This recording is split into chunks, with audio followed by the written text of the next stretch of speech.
endocrinology hospital. Currently, the doctor working in all hospitals, Sanjay, working in.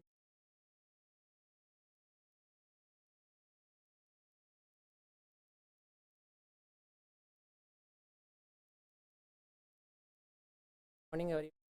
Today we're gonna the important scoring the CVD topic has been very controversial since long because there is no any definite association between the TG lowering and here we look at the older trials, the omega-3 fatty acid, and many of the trials have shown in the older for many years shown the positive result. Then lately comes the further trials showed that there was no any benefit with the triglyceride lowering in terms of the prevention. And recently there are few trials has been conducted the effect of the high dosage of the omega-3 fatty acid the cardiovascular outcome, and some of them have shown the there is three important trials, that is Accent, Vital and the Reduce trial. Of it, the Reduce trial showed the promising result in terms of the prevention of the CV disease with the TG reduction, top of the LDL reduction. And another important thing is the association of the TG reduction and the CV risk reduction is not as strong as that has been observed with the LDL cholesterol reduction. But yes, triglyceride reduction has shown the significant, some extent, reduction of the CV events. We will look into the further discussion.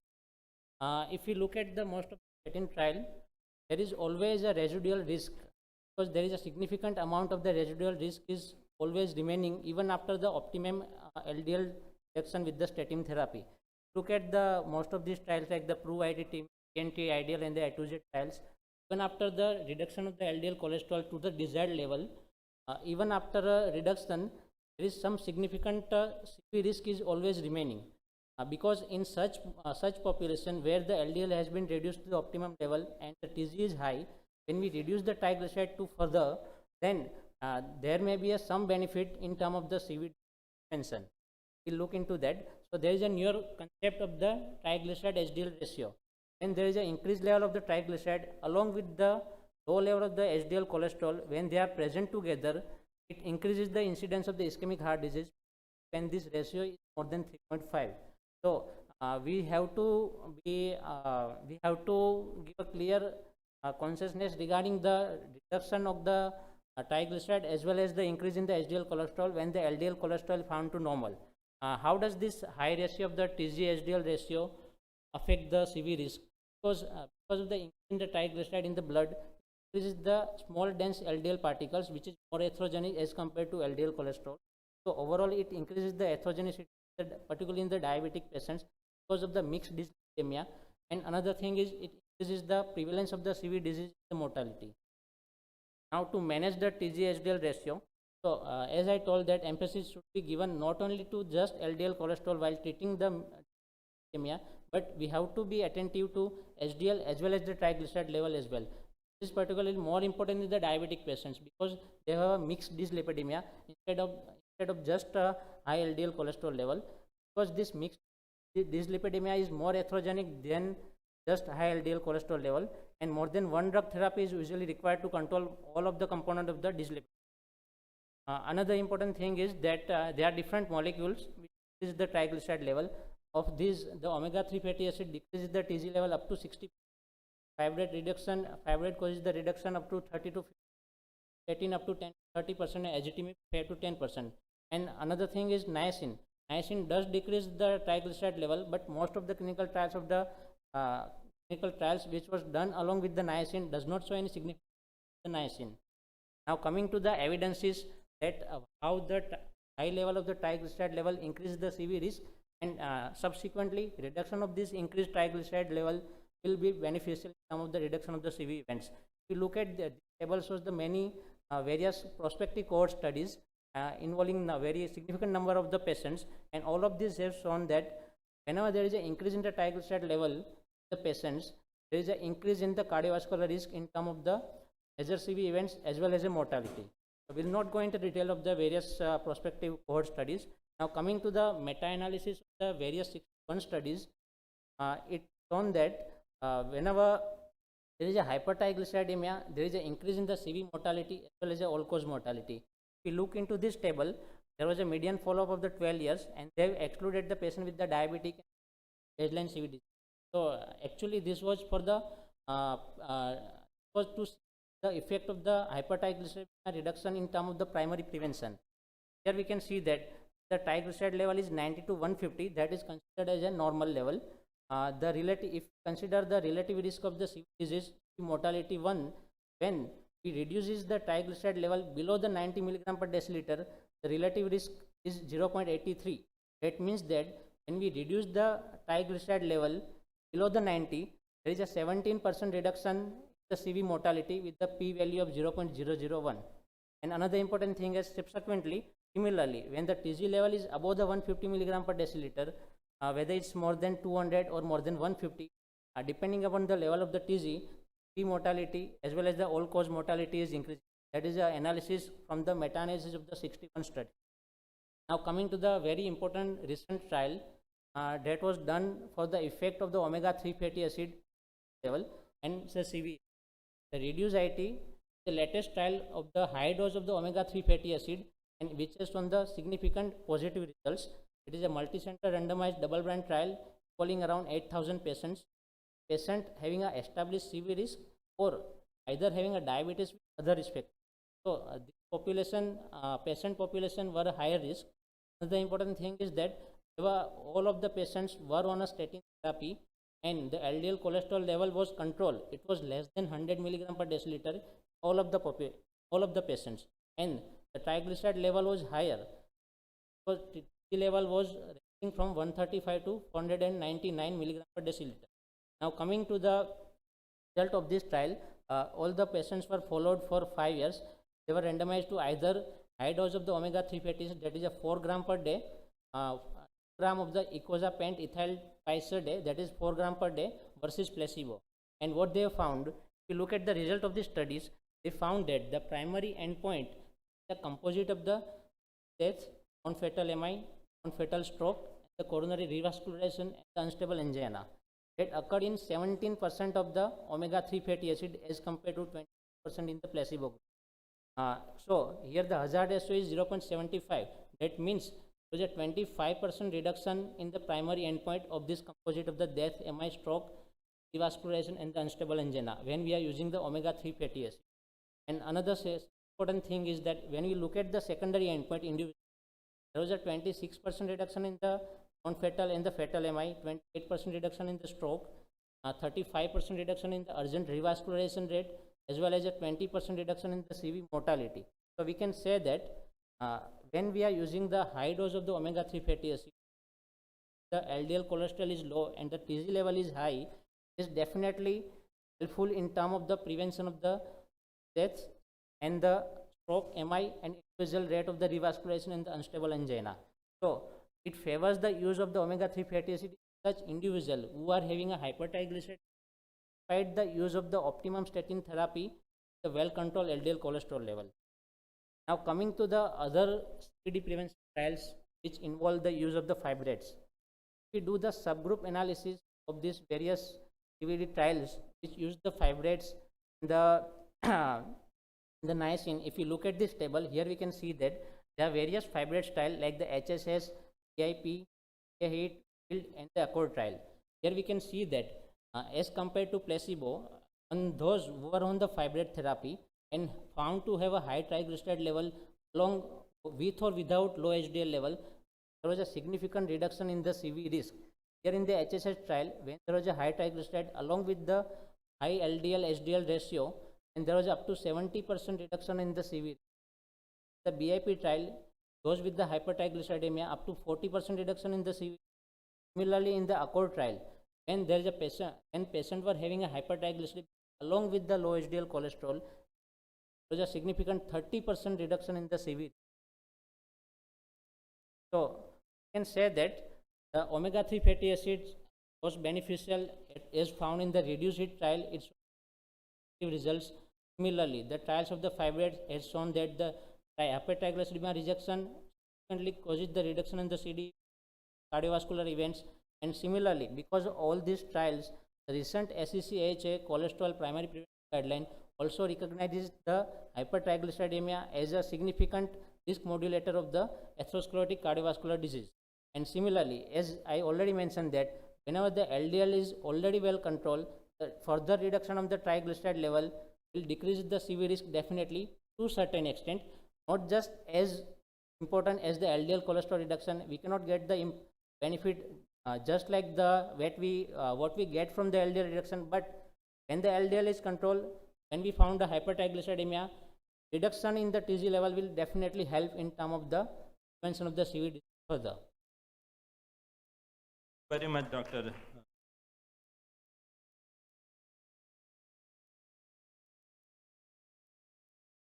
Great pleasure.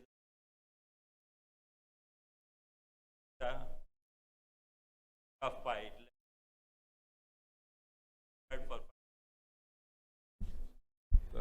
Respected chairpersons, thank you. At the outset, I would like Bansi sir to invite me. I have As a been, formality. yeah, I Ask you. over to chair.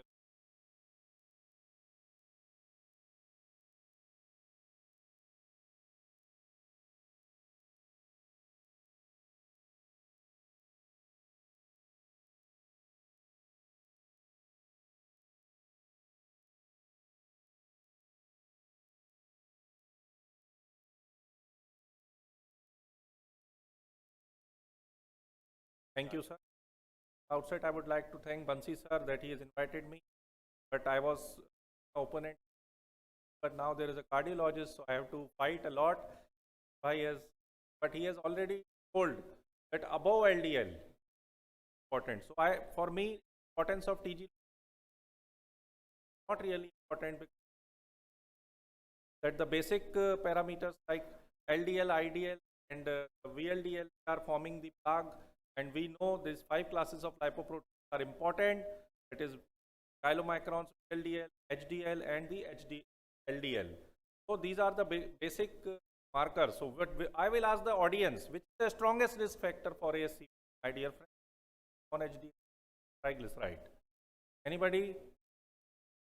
LDL and non-HDL, all dense LDL. So non-HDL is calculated by total cholesterol minus cholesterol, and strong predictor of coronary heart disease, all know. And non-HDL class in all atherogenic lipoproteins. Why importance of TG?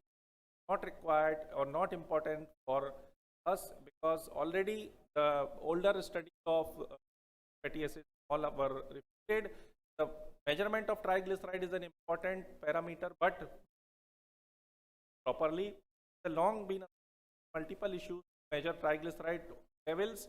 And secondly, the role of TG cardiovascular potential long and not as a robust as low are lowering the LDL-C, as Jignesh has already told you.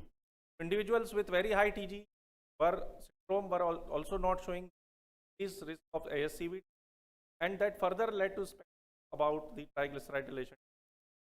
TG lowering therapies are ineffective in CV risk reduction are many years that start statins first, not the rates or any 3 fatty acid risk.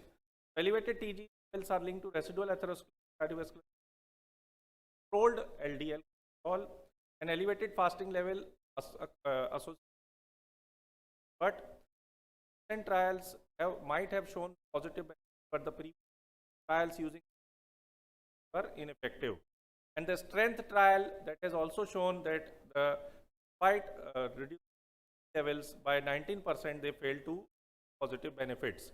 Similarly, the fibrate trials, that is the accord lipid and HPS5, they have all been not in a positive direction. Guidelines published in of endocrinology have also shown that most would agree that it is not the TG per se that causes the CVD, and although majority found no benefit, significant benefit observed in atherogenic dyslipidemia was with reduction of LDL cholesterol.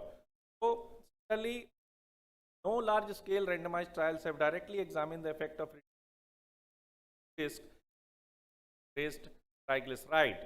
Emerging risk factor collaboration have also shown that the results from this study, they have seen the 3 lakh participants from 60 studies, and population-wide assessment of vascular risk. They found that TB measurement provides no additional information about vascular risk with given knowledge of HDL or total cholesterol. And very important line, that triglyceride is an important culprit for pancreatitis. Have to monitor it, but have to check it that whether it is above 500, then only start the therapy. Otherwise, you can have the side effects of fibrates in your diabetic or non-diabetic population. But we are seeing of triglyceride, but when you decrease the glucose levels in diabetic population, automatically comes down.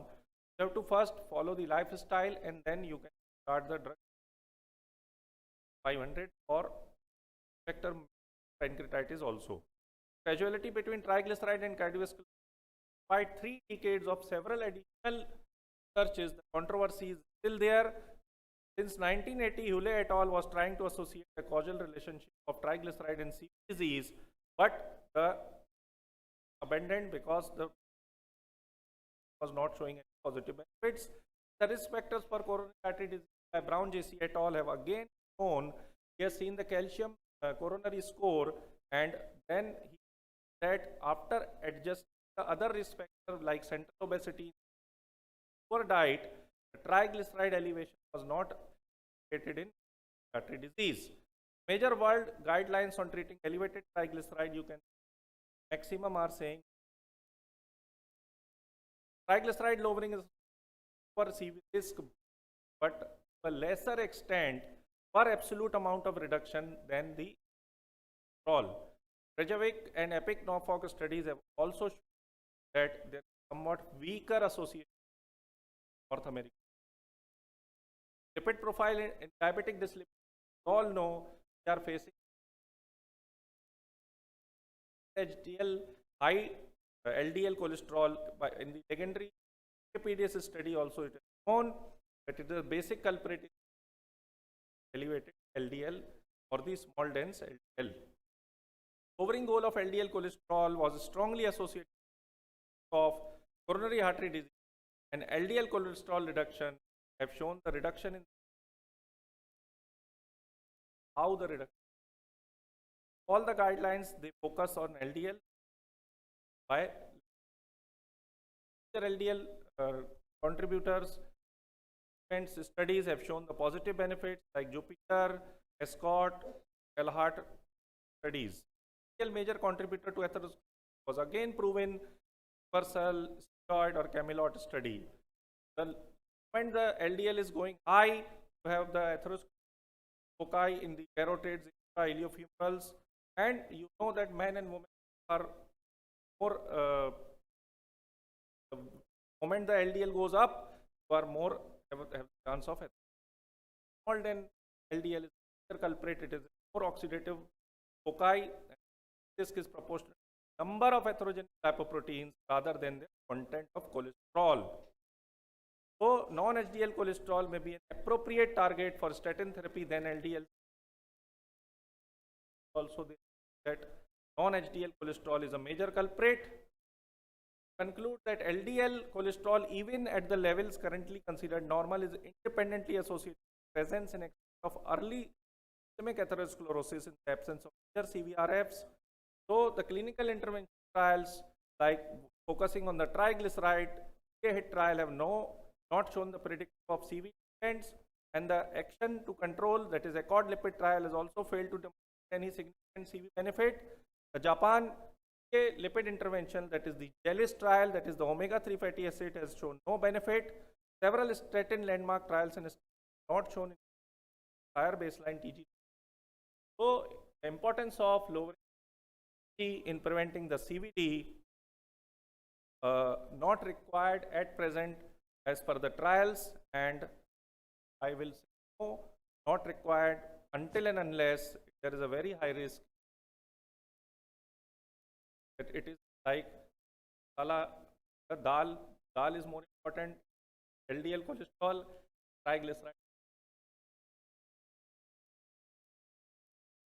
Very much for that very lucid of argument. Counter him, we'll have.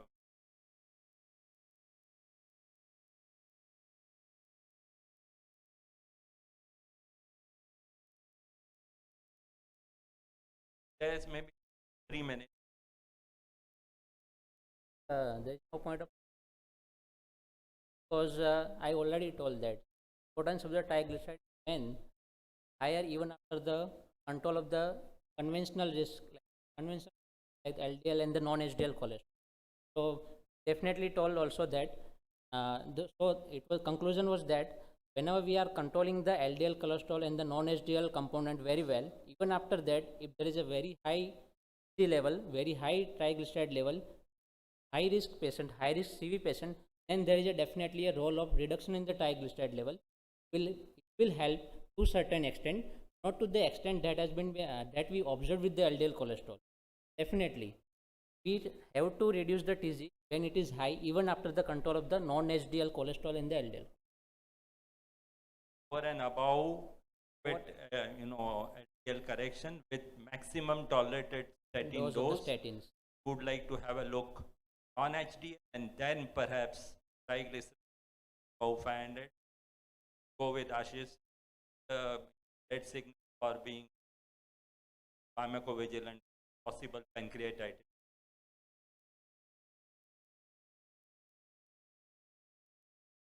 Good paper. Go and in sight on omega-3 then calls for more. One paper. But going.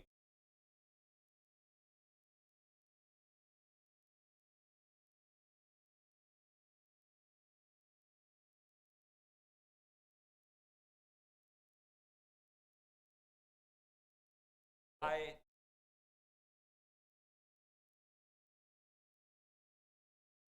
Extend vital trial of it the reduced trials of the two didn't show any significant reduction in the triglyceride. Some of the long-term CV. would hum.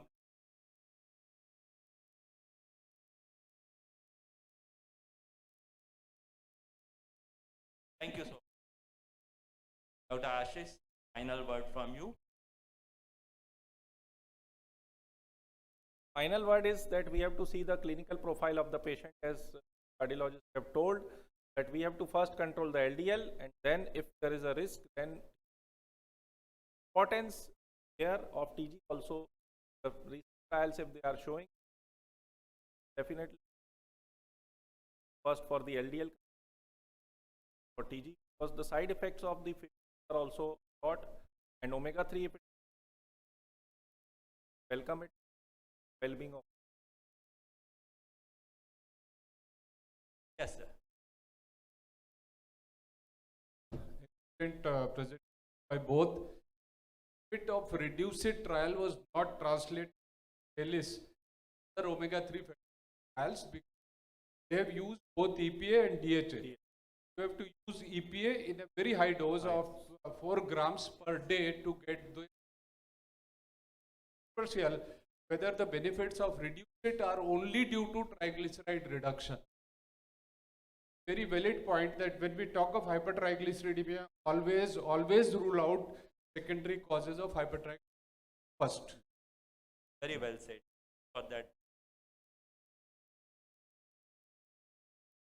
बढ़िया बात बताई. Sure, there are neurotrophic benefits of omega-3, not